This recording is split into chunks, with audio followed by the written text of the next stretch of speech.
Buongiorno da Sicilia 24, le principali notizie.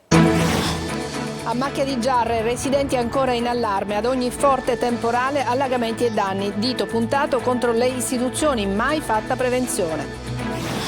Addio Pizzo, Catania riceve 5 bonifici sospetti. Per l'associazione si tratta di mafiosi che vogliono sconti di pena grazie alla riforma Cartabia. Fondi del PNRR per circa 1 milione destinati alla digitalizzazione e all'ecologia usati per scopi diversi. 4 indagati a Palermo e un sequestro. Nel mirino 2 società riconducibili a un noto brand di caffetterie. La Fiera dei Morti a Catania si farà, è in allestimento nel parcheggio scambiatore Fontana Rossa. Aprirà i battenti domenica e chiuderà il 4 novembre. Sanità, più mezzi e strutture in caso di emergenze come terremoti e alluvioni è il nuovo piano presentato da Seus, la società che gestisce il 118. A Catania campagna di sensibilizzazione della CISL contro le aggressioni negli ospedali. Calcio, il Catania punta la vetta, cruciali per i rossazzurri le 3 sfide in una settimana. Contro il Latina inglese si candida per una maglia da titolare. Calcio a 5, buon esordio di Meta Catania in Champions. Stasera sfida Linz in diretta alle 20 su Telecolor.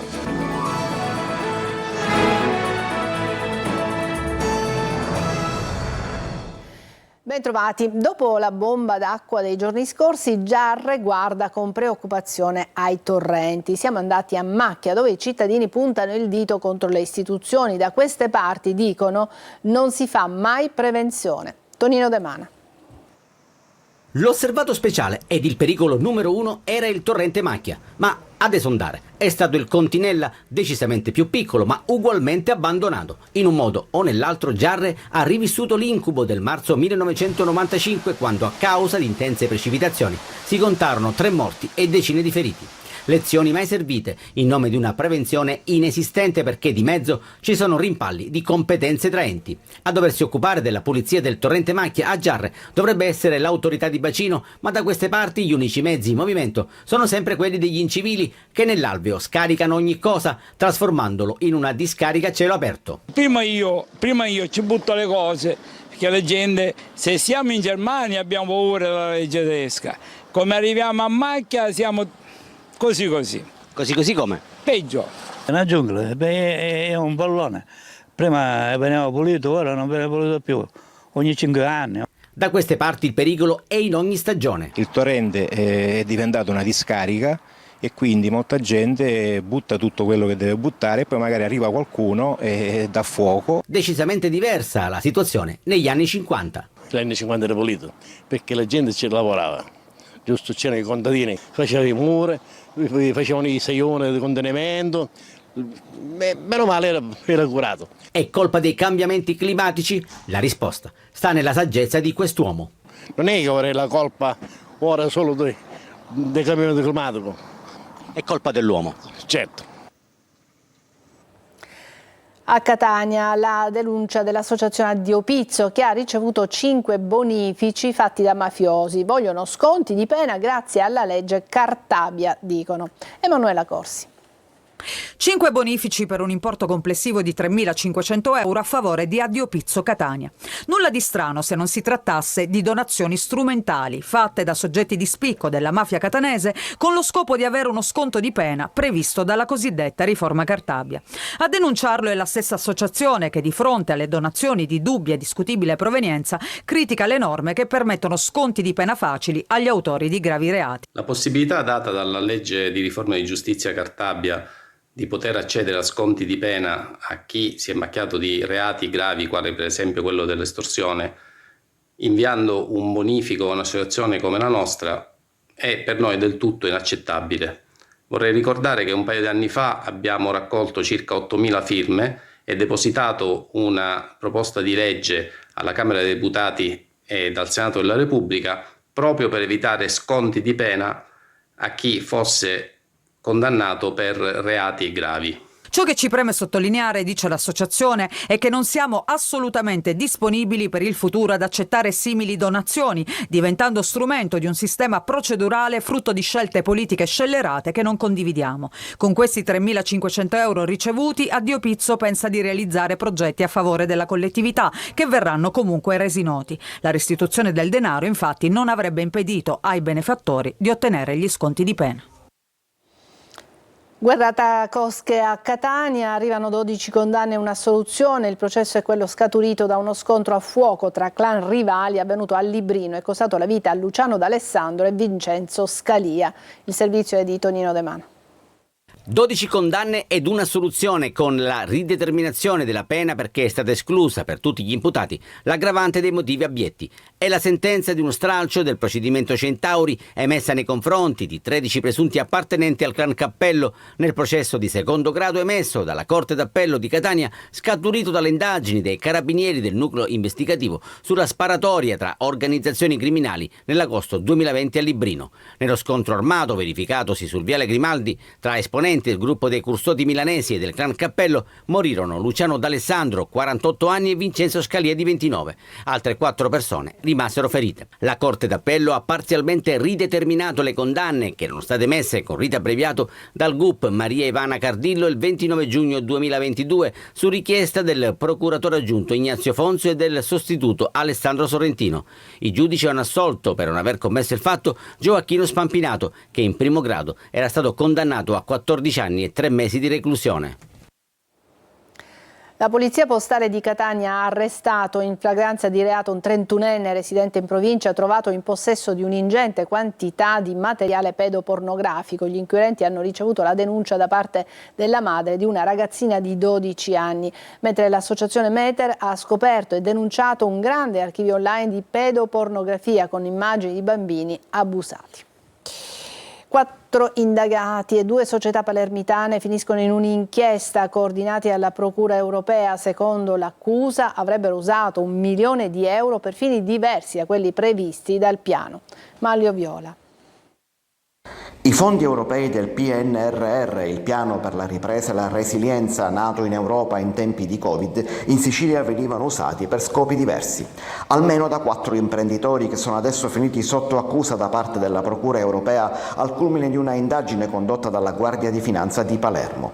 Si tratta di fondi destinati alla transizione digitale, ecologica ed energetica, utilizzati invece per altri scopi, ma soprattutto i 4 indagati avrebbero rendicontato fra i fondi europei costi per importi sovraffatturati o in alcuni casi per operazioni addirittura inesistenti. Per questo è scattato il sequestro di somme di denaro e di beni per circa 165.000 euro per indebita percezione di erogazioni pubbliche e malversazione e la denuncia nei confronti di 3 palermitani, 2 donne di 29 e 34 anni e un uomo di 38 anni, legati alla società palermitana La Master Arredi, che opera nel settore del commercio di generi alimentari e di arredi da bar, riconducibili al brand internazionale del caffè Bacio Nero. Secondo l'accusa, inoltre, una delle società beneficiarie avrebbe richiesto e ottenuto in parte un contributo di importo superiore rispetto a quello spettante in base ai requisiti realmente posseduti. Oltre a denunce e sequestro sono stati anche bloccati i pagamenti di ulteriori contributi che erano in arrivo.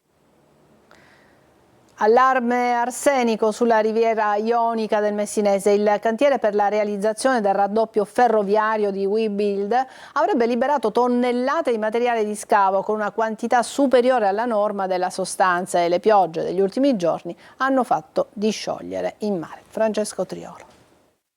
L'allarme è stato lanciato dai sindaci dei paesi di Roccalumera, Nizza di Sicilia e Dalit Terme, Giuseppe Lombardo, Alessandro Interdonato e Tommaso Michalizzi, e il caso è arrivato sino all'ARS con una convocazione alla 4ª Commissione Ambiente e Territorio, ma anche in Parlamento. La deputata Stefania Marino del Partito Democratico ha presentato un'interrogazione al Ministro della Salute Orazio Schillaci chiedendo quali misure intende adottare e che si faccia chiarezza in merito allo stoccaggio dei materiali.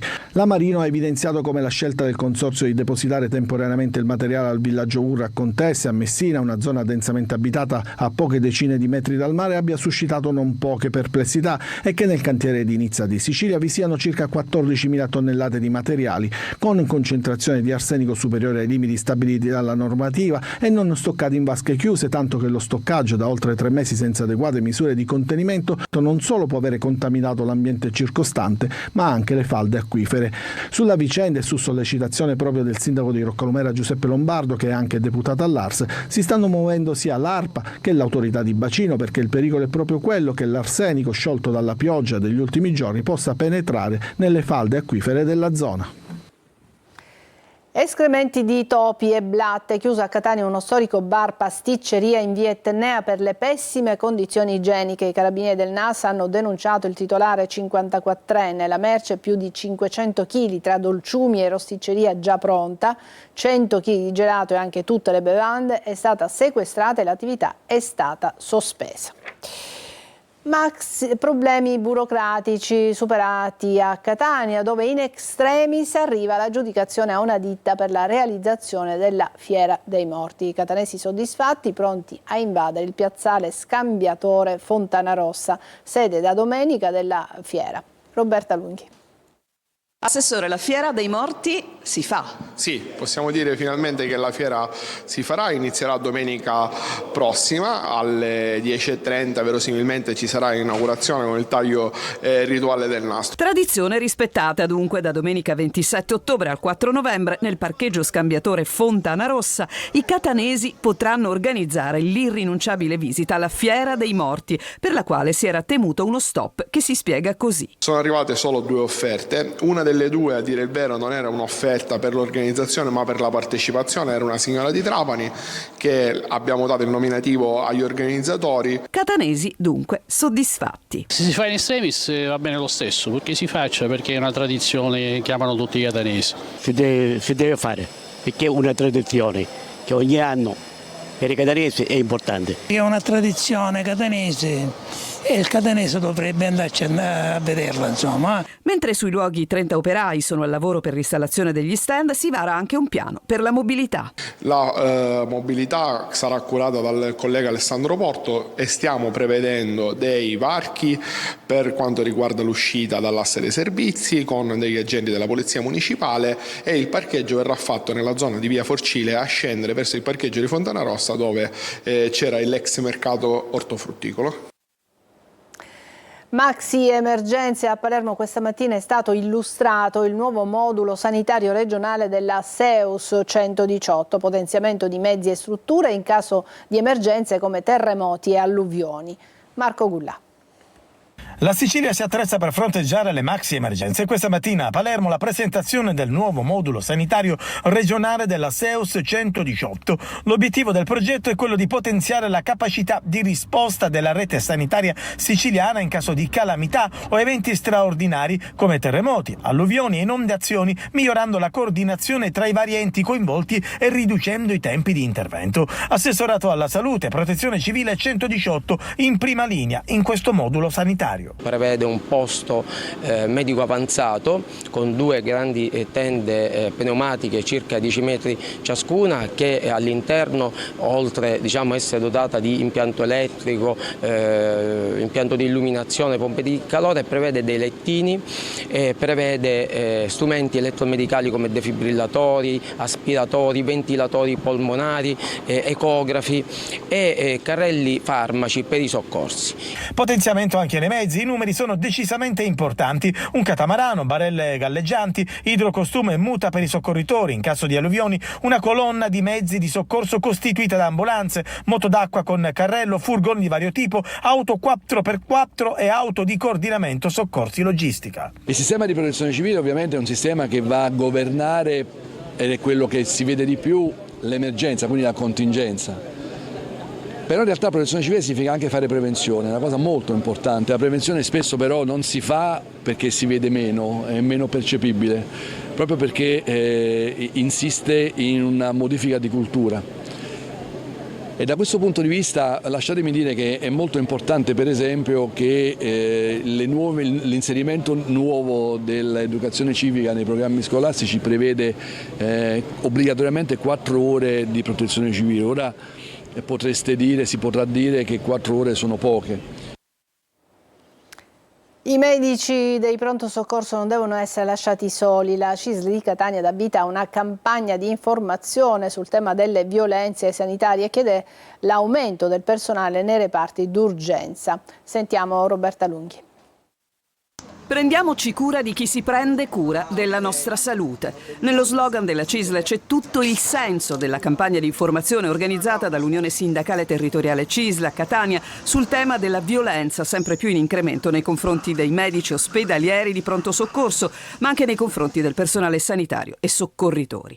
A Catania l'appuntamento al pronto soccorso dell'ospedale Garibaldi Centro. L'attesa, che in questo momento è la causa maggiore di quello che succede nei pronto soccorsi, è dovuta ai medici che lavorano, agli infermieri che lavorano, che stanno visitando e che sono sempre sul paziente. Una giornata nata per sensibilizzare i cittadini sul tema, con la distribuzione di materiale informativo, ma anche con la necessità di coinvolgere le istituzioni. Così l'assessore alla salute Volo. Dobbiamo sicuramente intervenire con provvedimenti molto importanti, molto seri, dei quali discuteremo, proprio parlavo un attimo fa con il prefetto di Palermo, e dobbiamo certamente dare delle risposte che siano, ma mi auguro anche a livello nazionale. Le richieste del sindacato sono comunque chiare. L'aggiornamento del DVR, quindi dei dispositivi di sicurezza, l'aumento del personale fondamentale, poi chiediamo la costituzione parte civile da parte delle aziende per non lasciare i lavoratori soli e soprattutto a livello nazionale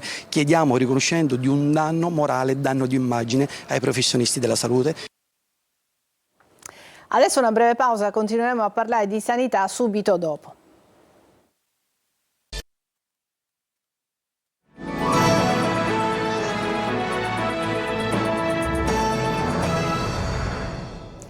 Da domani torna il Track Tour Banca del Cuore, la campagna di prevenzione cardiovascolare gratuita. Ci dice di più Simona Mazzone.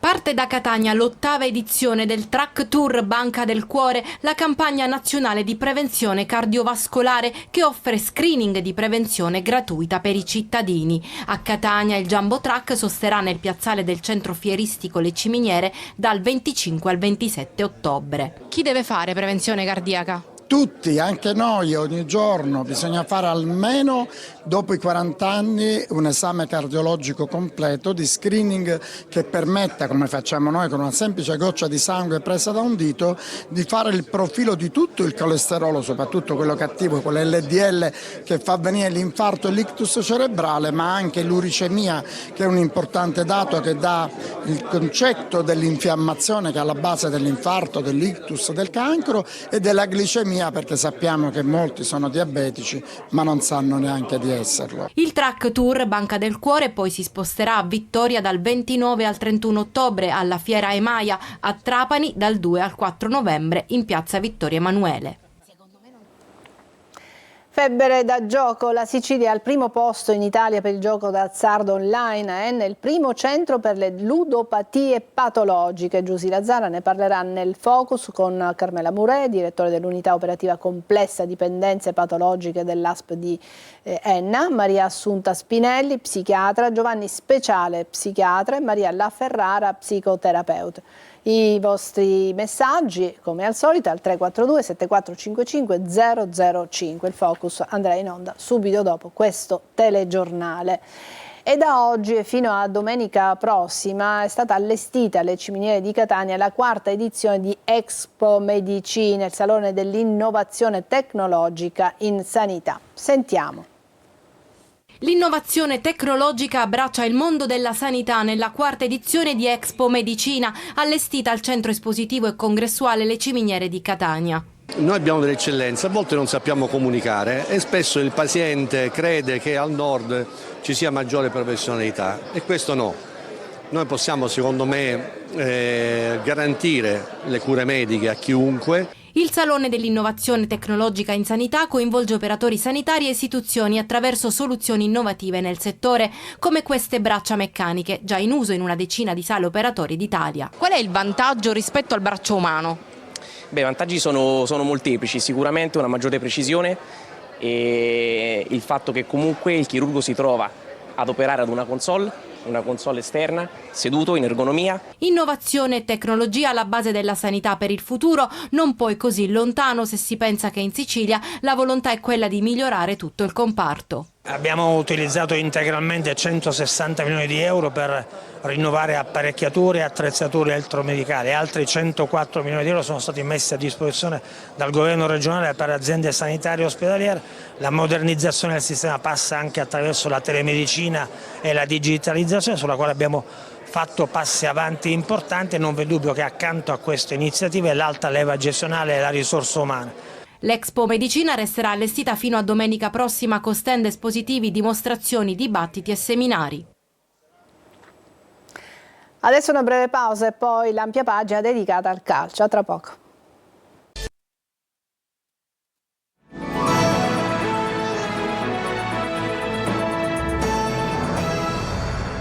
Eccoci al calcio, il Catania è pronto ad affrontare le 3 partite in una settimana, a cominciare da quella di domenica contro il Latina. Toscano potrebbe far giocare titolare Inglese. Il servizio di Francesco Triolo.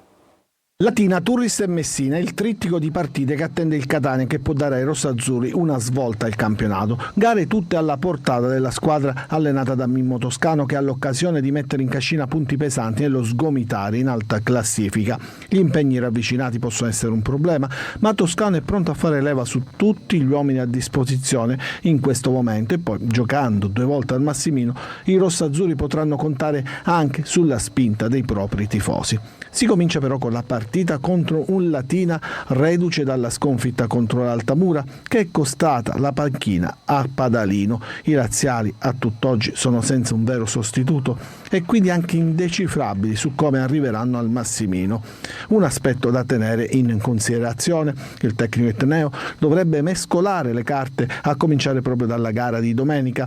Nella valutazione dello staff c'è l'impiego di Carpani dal primo minuto, ma soprattutto quello di Inglese, che da subentrato ha sempre fatto gol, ma domenica potrebbe giocare da titolare, prendendo il posto inizialmente di Montalto, partito dal primo minuto a Foggia. Da stabilire anche chi lo affiancherà tra Stoppa ed Andrea, entrambi alla ricerca del primo gol stagionale. Palermo al lavoro per la gara di sabato al Barbera contro la Reggiana. Dionisi sorride, Verre torna disponibile e ci sarà. Marco Gullà. In vista del match contro la Reggiana, le buone notizie per Alessio Dionisi arrivano dall'infermeria. Valerio Verre c'è e spera di essere l'arma in più per la sfida di sabato. Il centrocampista del Palermo sembra aver recuperato totalmente la botta di Modena, che lo aveva costretto a lasciare anzitempo il campo. Un recupero in extremis, quello di Verre, tra i migliori dello scorso match, e ora possibile candidato per il prossimo incontro. I cali di concentrazione del Palermo in determinati match rappresentano un difetto di fabbrica per la compagine rosanero, che però non può più permettersi passi falsi. Sicuramente è importante non perdere terreno e cercare nelle prossime partite di fare risultati che ci permettano di avvicinarci alle prime posizioni. Penso sia importante, se noi vogliamo fare un campionato di vertice, dobbiamo fare uno switch in tal senso, e da parte nostra c'è tutta la volontà di farlo. Switch, cambiamento che Dionisi vuole già a partire dal match di sabato. Brunori corre verso una maglia da titolare di Francesco Insigne, dovrebbero supportarlo in avanti. Calcio a 5, buona la prima per la Meta Catania, che all'esordio in Champions batte i lussemburghesi del Differdange a segno Pulvirenti e Bocao. Stasera sfida Leeds e in diretta su Telecolor a partire dalle 20. Buona la prima per la Meta Catania, che davanti ad oltre 2000 spettatori batte i lussemburghesi del Differdange nel match d'esordio di Champions di calcio a 5. La vittoria per cominciare nel migliore dei modi e puntare dritto al primo posto, che garantisce l'accesso alla fase clou della competizione europea. Primo tempo di marca rossazzurra, con tante occasioni fallite d'un soffio, ma sono proprio gli ospiti ad avere la chance per passare in vantaggio. Reis però si fa ipnotizzare dal pararigori tornatore. Nella ripresa la Meta sblocca il risultato con una stoccata di Pulvirenti, 20 che fa esplodere di gioia il Palacatania. Poco dopo i padroni di casa potrebbero raddoppiare, ma Musumeci manda sul palo il pallone del 2-0, che poi arriva allo scadere con un destro di Bocao che passa in mezzo alle gambe del portiere. Secondo atto per la Meta Catania, campione d'Italia, oggi con gli austriaci del Linz per continuare a rincorrere il sogno Elite Round. Calcio d'inizio alle 20:30, diretta su Telecolor a partire dalle 20. Ci fermiamo qui, è tutto per questa edizione di Sicilia 24. Grazie per averci seguito, buon pomeriggio.